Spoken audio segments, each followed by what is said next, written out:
Hello students, कैसे हैं आप सब लोग। उम्मीद करती हूँ सब अच्छे होंगे और स्वस्थ होंगे। मैं Meena Rana ICT virtual class में आपका स्वागत करती हूँ। स्टूडेंट्स, हम पढ़ रहे हैं क्लास 6 की हिंदी में हम बाल राम कथा पढ़ रहे थे। प्रीवियस लेक्चर में हमने सुग्रीव और राम का मिलाप कैसे होता है ये पढ़ा। यहाँ सुग्रीव को जो है किष्किंधा का राज्य दे करके राम जो है वर्षा ऋतु का इंतजार करते हुए रुक जाते हैं। इधर सुग्रीव अपने राजपाट में भूल जाते हैं कि उन्होंने राम को क्या वचन दिया है, लेकिन यहाँ हनुमान उन्हें बताते हैं कि आपने राम को क्या वचन दिया है।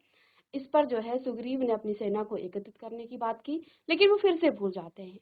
इधर राम जो है बड़े व्यथित होते हैं कि सुग्रीव ने अपने वचन को नहीं निभाया। लक्ष्मण जो है सुग्रीव किष्किंधा जाकर सुग्रीव को चेतावनी देते हैं। इस पर जो है सुग्रीव डर जाते हैं और उन्हें अपने वचन का जो है पुनः होता है और वो तुरंत लक्ष्मण के पीछे जो है राम के पीछे राम से मिलने चल जाते हैं। इधर अपनी पूरी बानर सेना को एकत्रित करते हुए जो है उनके जो सेनापति हैं अंगद, वो जो है वहां पर उन सेना को लेकर आते हैं। सभी सेनाओं को अलग अलग दिशाओं में भेजा जाता है सीता की खोज के लिए। इधर दक्षिण दिशा की तरफ एक टोली को भेजा जाता है जिसमें हनुमान, अंगद, नल, नील आदि जो हैं इसमें होते हैं। समुद्र के किनारे जाकर के ये जो टोली है जो दक्षिण की तरफ जहाँ रावण सीता को ले गया, यहाँ एक विशाल समुद्र है। इस विशाल समुद्र को लांघना किसी और के बस की नहीं है। इसमें बानर राज हनुमान जी को जो है जामवंत जी उनकी सेना उनकी शक्ति का स्मरण कराते हैं और हनुमान जी जो है तुरंत अपनी शक्ति का स्मरण हो जाता है और अब जो है वो लंका की तरफ चलते हैं। आइए लंका में हनुमान जी को हम पढ़ते हैं कि क्या कुछ हनुमान जी यहाँ लंका में करते हैं। हनुमान उठे, अंगड़ाई ली, झुक कर धरती को छुआ। जैसे ही जामवंत जी ने हनुमान जी को उनकी शक्ति का स्मरण कराया, क्योंकि हनुमान जी को ऋषि ने श्राप दिया था कि वो अपनी शक्ति को भूल जाए, लेकिन क्षमा याचना करने पर उन्हें पुनः ये कहा कि जो आपकी शक्ति का स्मरण आपको कराएगा, आपको जो है पुनः अपनी शक्ति का स्मरण होगा और आप जो है पुनः अपनी शक्ति से जो है परिचित होंगे। इधर जामवंत जी ने उन्हें उनकी शक्ति का स्मरण कराया कि आप कितने शक्तिशाली हैं। इसलिए तो यहाँ हनुमान उठे, जब जामवंत जी ने उन्हें उनकी शक्ति का स्मरण कराया, हनुमान जी उठे, उन्होंने अंगड़ाई ली और झुक करके धरती को छुआ और एक ही छलांग में वो महेंद्र पर्वत पर जा खड़े हुए। जामवंत सफल हुए हनुमान को उनकी शक्ति की याद दिलाने में। तो हम जब हनुमान चालीसा का बहुत ज्यादा चलन है, इसीलिए हम पूरे सुंदरकांड के जितने भी उन्होंने काम किए हैं हनुमान चालीसा में हम सारी बातें उनको याद दिलाते हैं, उन्हें उनकी शक्ति स्मरण कराते हैं। इसलिए कलयुग में हनुमान जी, क्योंकि एकमात्र वही जो है कलयुग में साक्षात देव हैं, इसलिए उनकी शक्ति को हम जो है हनुमान चालीसा के माध्यम से, आपके घरों में भी आपके पेरेंट्स आपको कहते हैं कि आप हनुमान चालीसा का जाप करिए।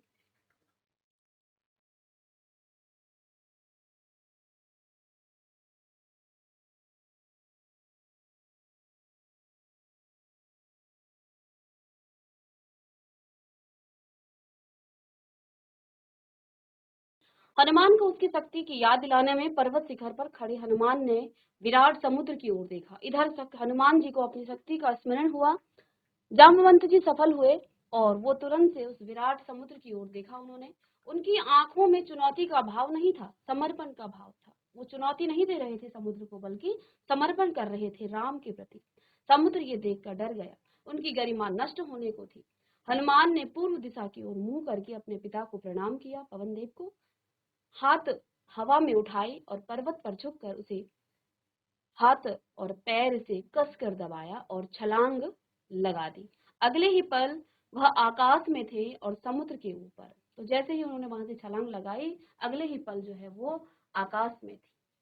छलांग के साथ बड़े शिलाखंड आसमान में उड़ गए। कुछ दूर हनुमान के साथ गए, जैसे परिजन किसी को विदा करते जाते हैं। हनुमान की गति अधिक थी, पत्थर पीछे छूटे और समुद्र में जा गिरे। महेंद्र पर्वत सुंदर था, वनस्पतियों और जीव जंतुओं से भरा हुआ। उसका शिखर पथरीला था, लेकिन नीचे घाटी में मनमोहक वृक्ष थे, लताएं थी। हनुमान की छलांग लगाने तक पर्वत शांत था, निश्चल। छलांग के दबाव से पर्वत पर दरक गया था और वृक्ष यानी इतनी उनकी शक्ति उनके अंदर आ गई, वृक्ष कांप कर गिर गए, वन जो है थर्रा गई। यहाँ पर अतिशयोक्ति अलंकार लगाया गया है। बड़ी बड़ी चट्टानें नीचे लुढ़कने लगी, पशु पक्षी चित्कार करते हुए भागे।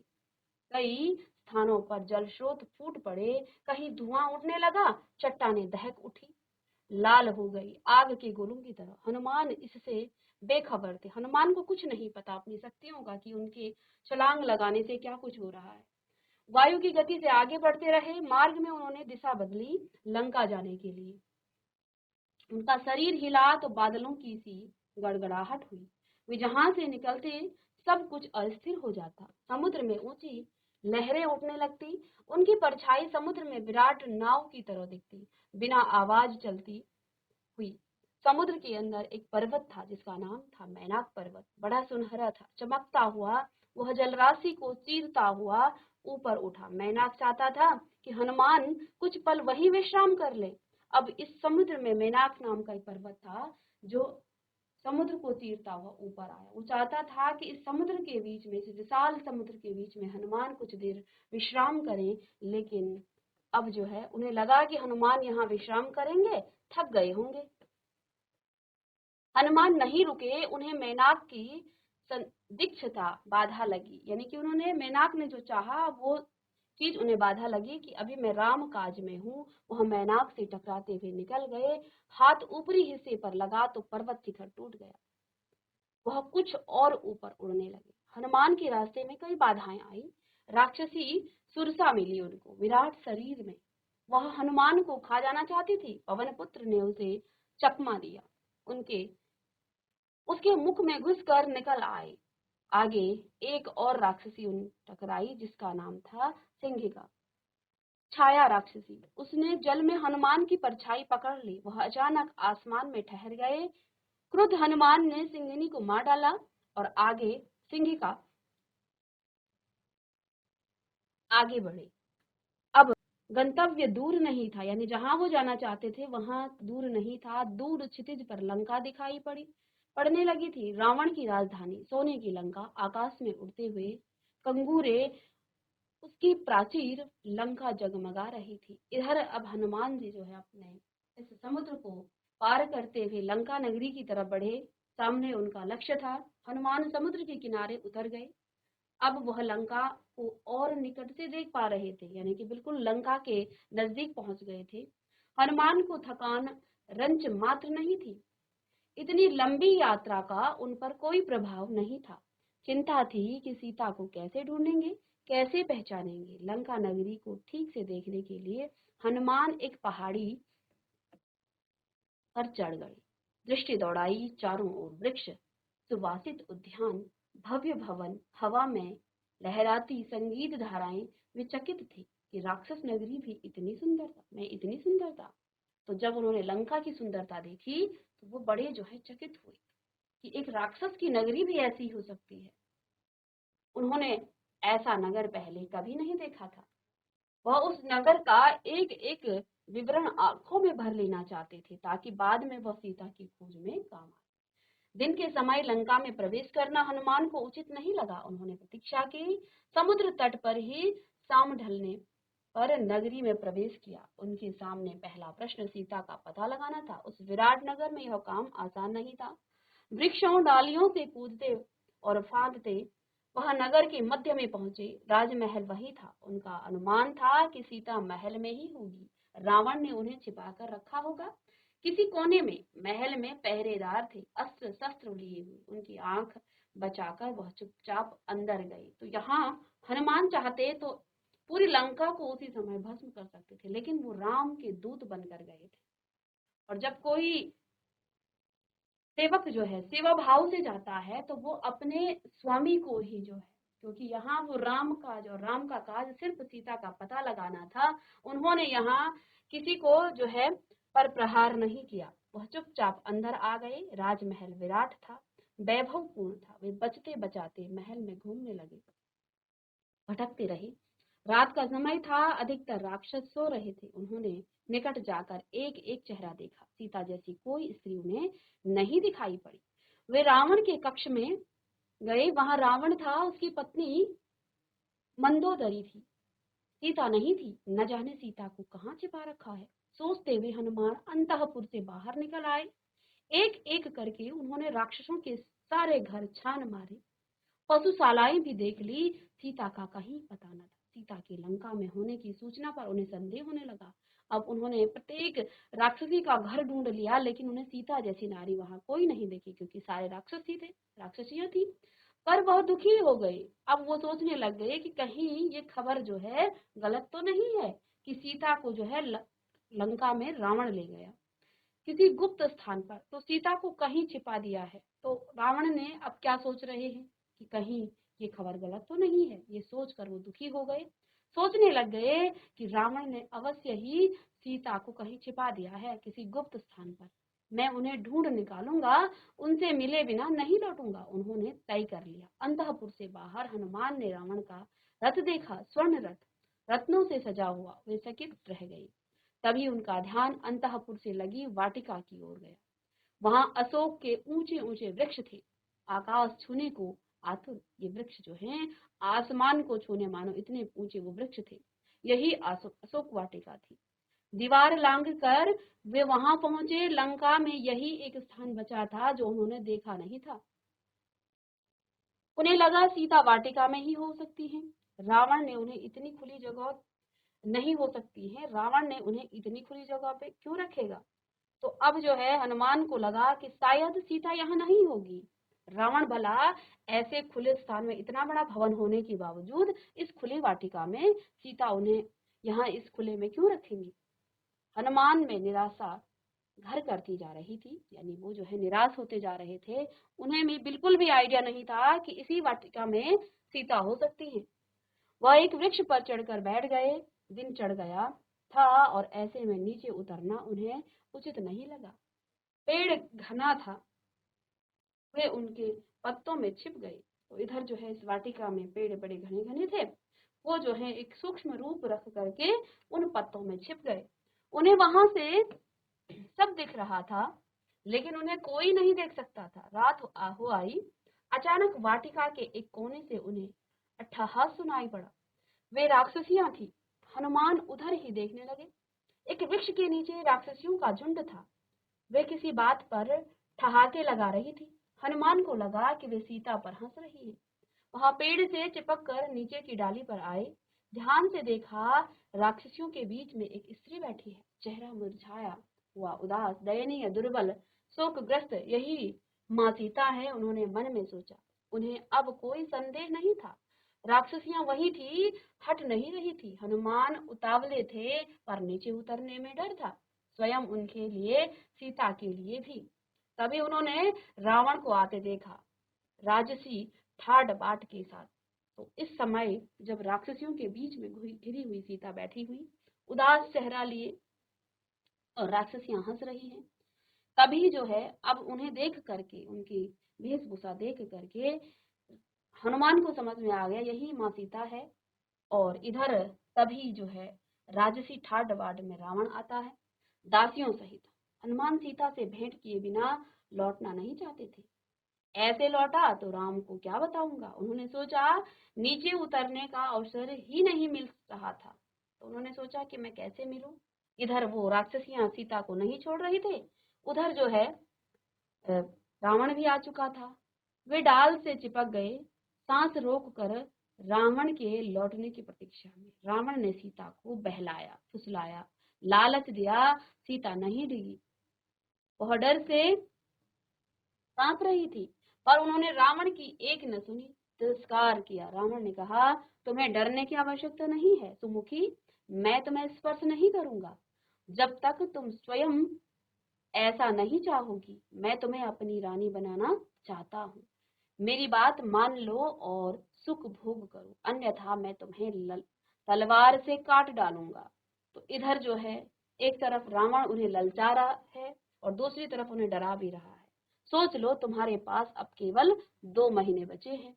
ऐसा कभी नहीं होगा दुष्ट, राम के सामने तुम्हारा अस्तित्व ही क्या है। मुझे राम के पास पहुंचा दो, वे तुम्हें क्षमा कर देंगे। तुमने ऐसा नहीं किया तो सर्वनाश निश्चित है। तुमने अपराध किया है, तुम्हें कोई नहीं बचा सकता। मूर्ख राक्षस, तुम्हारा अंत निकट है। रावण जो है क्रोध में पैर पटकता हुआ चला गया। रात गाढ़ी होती गई, यानी कि गहरी होती गई। रावण के जाने पर राक्षसियों ने सीता को घेर लिया, उन्हें डराने धमकाने लगी। बोली, तुम मूर्ख हो, रावण का प्रस्ताव अस्वीकार कर रही हो। यह रावण की नगरी है, तुम्हारा राम यहाँ कभी नहीं पहुंच सकता है। तुम्हें कोई नहीं बचा सकता। राक्षसियों में एक त्रिजटा थी, सबसे भिन्न। उसने कहा, मैंने एक सपना देखा, पूरी लंका समुद्र में डूब गई है, सब नष्ट हो गया है। यह सपना अच्छा नहीं है। कहीं यह सीता के दुख से जुड़ा तो नहीं है। सीता की हिचकियां बंध गई, वह विलाप करने लगी। देर रात राक्षसियां एक एक कर चली गई। सीता वाटिका में अकेली थी। यह अच्छा अवसर था, पर हनुमान पेड़ से नहीं उतरे। कहीं सीता मुझे भी राक्षस न समझ ले, मायावी चाल मान ले। उन्होंने सोचा। पेड़ पर बैठे बैठे उन्होंने राम कथा प्रारंभ की। राम का गुणगान। रावण की लंका में राम चर्चा सुनकर सीता चौंकी। उन्होंने ऊपर देखा, जिधर से आवाज आ रही थी। पूछा, कौन हो तुम? तो इधर हनुमान जी जो है तुरंत से सीता के पास नहीं गए। उन्होंने सोचा कि अगर वो जाएंगे तो सीता को लगेगा कि ये कोई मायावी राक्षस है, इसलिए उन्होंने पहले राम का गुणगान करना शुरू किया। इस रावण की लंका में राम का गुणगान सुनकर सीता चौंक गई। उन्होंने ऊपर देखा जहां से आवाज आ रही थी, और आवाज देखते ही वो जो है पूछने लग गई कि तुम कौन हो। हनुमान नीचे उतर आए। उन्होंने सीता को प्रणाम किया, राम की अंगूठी उन्हें दी। कहा, हे माते, मैं श्री राम का दास हूँ, किष्किंधा के वनराज वानर राज सुग्रीव का अनुचर हूँ। उन्होंने मुझे यहाँ भेजा है आपका समाचार लेने। हनुमान को लेकर सीता के मन में अब भी शंका थी। उन्होंने पर्वत पर फेंके आभूषणों की याद दिलाकर संदेह दूर कर दिया। तो इधर जो है हनुमान नीचे उतरे। उन्होंने सीता को प्रणाम किया। राम की जो अंगूठी दी थी राम ने, वो सीता को दिया और कहा कि मैं श्री राम का दास हूँ, किष्किंधा के वानरराज सुग्रीव का अनुचर हूँ। उन्होंने मुझे यहाँ भेजा है उनका समाचार लेने। हनुमान को लेकर सीता के मन में अब भी शंका थी। सीता अभी भी जो है समझ नहीं पाई कि ये सच में राम का ही दूत है। तो अब जो है हनुमान ने वो याद दिलाई उनके आभूषणों का, कि किस प्रकार से उन्होंने उन आभूषणों को एकत्र किया है। तो इससे जो है उनका जो संदेह था वो दूर हुआ। सीता ने राम को कुशल क्षेम पूछा। उन्होंने पूछा कि क्या राम कुशल हैं। कई प्रश्न किए। हनुमान उन्हें कंधे पर बिठाकर राम के पास ले जाना चाहते थे। सीता ने प्रस्ताव अस्वीकार किया। उन्होंने कहा, ये उचित नहीं होगा पुत्र, पकड़े गए तो मेरा संदेश जो है भी राम तक नहीं पहुंचेगा। तो सीता जो है डर गई। उन्होंने कहा, नहीं, तुम जो है अकेले ही जाओ, मैं राम के साथ ही आऊंगी। अगर हम पकड़े गए तो जो संदेश मैं तुम्हें देना चाहती हूँ वो भी नहीं जाएगा।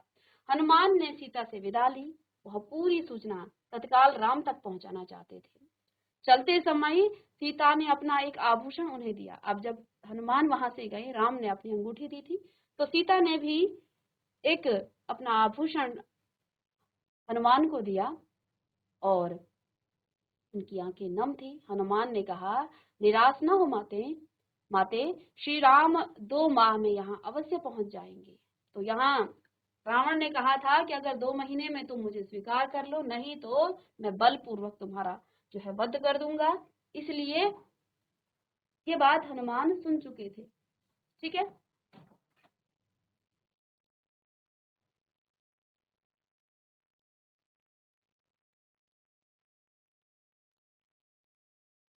तो इधर जो है हनुमान ने सीता से कहा कि आप निराश मत होइए, श्री राम जो है 2 माह में अवश्य यहाँ पहुंच जाएंगे। हनुमान राम के पास लौटने को अब आ रहे थे। उत्तर दिशा की ओर जाना था, पर कुछ सोच कर रुक गए। उन्होंने रावण का उपवन तहस नहस कर दिया। अब इधर जो है उन्होंने रावण का जो उपवन था उसे तहस नहस कर दिया। अशोक वाटिकाएं उजाड़ दी, वृक्ष उखाड़ दिए और विरोध करने वाले सभी राक्षसों को मार डाला। रावण के कहीं कई जो है महाबली मारे गए हनुमान से लड़ते हुए रावण का पुत्र अक्षय कुमार भी प्राण गंवा बैठा। अब इधर जो है हनुमान जैसे ही वापस आ रहे थे तो उन्होंने सोचा कि क्यों ना थोड़ा सा लंका में उधम मचाया जाए। तो उन्होंने क्या कर दिया, उस पूरी वाटिका को, वहां जितने भी वृक्ष थे सबको उन्होंने उखाड़ दिया। इधर जितने भी राक्षस उनके सामने उनका विरोध करने आए उन्होंने सबको मार दिया। रावण का पुत्र था अक्षय कुमार को भी यहाँ इस वाटिका में ही अपने प्राण गंवा बैठे। ठीक है, चलिए। राक्षस भागे भागे राजमहल गए, रावण को इसकी सूचना दी। एक वानर ने के उत्पात के बारे में बताया। अब इधर कुछ राक्षस जो है इधर देखा कि ये तो बहुत बलशाली है, सीधे रावण के पास गए, रावण को इसकी सूचना दी कि एक वानर के उत्पात के बारे में बताया। रावण तिलमिला गया, उसके क्रोध का ठिकाना नहीं रहा। उसने मेघनाद को भेजा और अपने सबसे बड़े बेटे को कहा, उस वानर को मेरे पास सामने उपस्थित करो, उसने जघन्य अपराध किया है। तो इधर रावण जो है तिलमिला गया, उसने कहा एक वानर भला ऐसा क्यों कैसे कर सकता है। तो उसने जो है अपने सबसे बड़े बेटे मेघनाद को भेजा और क्या कहा, उस वानर को जो है मेरे सामने उपस्थित करो, उसने जघन्य अपराध किया है, यानी कि उसने घोर अपराध किया है। ठीक है, अब मेघनाद जो है हनुमान जी को लेने जाता है उस उपवन में। ठीक है, अब नेक्स्ट क्लास में हम इसे डिस्कस करेंगे। तो मिलते हैं नेक्स्ट लेक्चर में, तब तक के लिए थैंक यू।